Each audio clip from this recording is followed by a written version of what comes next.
தமிழகத்தினுடைய எழுச்சி நாயகன், இளைஞர்களுடைய அடையாளமாக திகழக்கூடிய மருத்துவர் அன்புமணி ராமதாஸ் அவர்களே, லட்சக்கணக்கில் கூடியிருக்கக்கூடிய எனதருமை பாட்டாளி சொந்தங்களே, உங்கள் அனைவருக்கும் எனது அன்பான வணக்கத்தினை தெரிவித்துக் கொள்கிறேன்.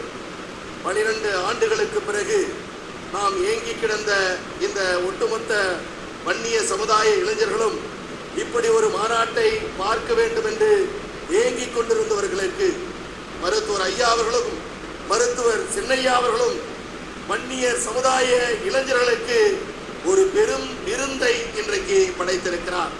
இந்த விருந்து இந்த சமூகத்திற்கு ஊட்டத்தை திரட்டும். இந்த விருந்து நமக்கு எதிர்கால லட்சியத்தை நிறைவேற்றுவதற்கு உறுதுணையாக இருக்கட்டும். அருமை பாட்டாளி சொந்தங்களே, இந்த மாநாட்டினுடைய அடிப்படையான நோக்கம் சாதிவாரி கணக்கெடுப்பு, சமூக நீதி. அருமை சொந்தங்களே, தமிழக அரசில் 398 IAS அதிகாரிகள் இன்றைக்கு பணியிலே இருக்கிறார்கள். 398 IAS அதிகாரிகளில் 20% மக்கள் தொகை கொண்ட வன்னியர் சமூகத்தில் வெறும் 18 பேர் மட்டும்தான் இன்றைக்கு IAS அதிகாரியாக இருந்து கொண்டிருக்கிறார்கள்.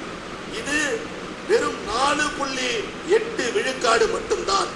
ஒரு அரசினுடைய கொள்கையை, ஒரு அரசினுடைய நிலைப்பாட்டை, இந்த மக்களுக்கு வழங்கக்கூடிய திட்டங்களை நிறைவேற்றக்கூடிய அரசு செயலாளர்களின் வன்னியர்களுடைய நிலை என்ன என்பதை புரிந்து கொள்ளுங்கள். இதற்காகத்தான் சாதிவாரி கணக்கெடுப்பை நடத்துங்கள் என்று நாம் கேட்டுக்கொண்டிருக்கிறோம்.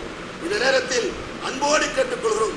கலைஞர் சொன்னார், அண்ணாவினுடைய ஆசைப்படி அவர் அருகிலே என்னை அடக்கம் செய்யுங்கள் என்று கேட்டுக்கொண்டார். அன்றைக்கு மருத்துவர் ஐயா அவர்கள் இடம் கொதிக்கு கொடுத்துதான் இன்றைக்கு கலைஞர் அவர்கள் மெரினாவிலே அடக்கம் செய்யப்பட்டிருக்கிறார் என்பது வரலாறு.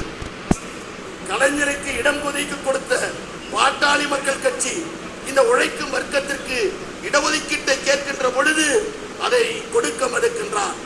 மருத்துவர் ஐயா கலைஞர் அவர்களுக்கு அந்த போர்த்தி அவருடைய மஞ்சள் துண்டோடு தான், அந்த அடையாளத்தோடு தான் தமிழக அரசியலில் வலம் வந்தவர்.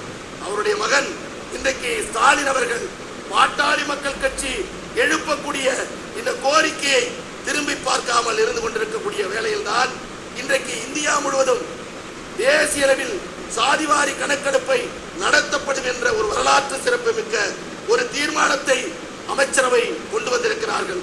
இன்றைக்கும் தமிழக அரசு இதை செய்யவில்லை என்று சொன்னால், இந்த நேரத்தில் ஒன்றை சொல்கிறேன், தேசிய அளவில் சாதிவாரி கணக்கெடுப்பை நடத்திவிட்டால் மாநில அளவில் பிற்படுத்தப்பட்ட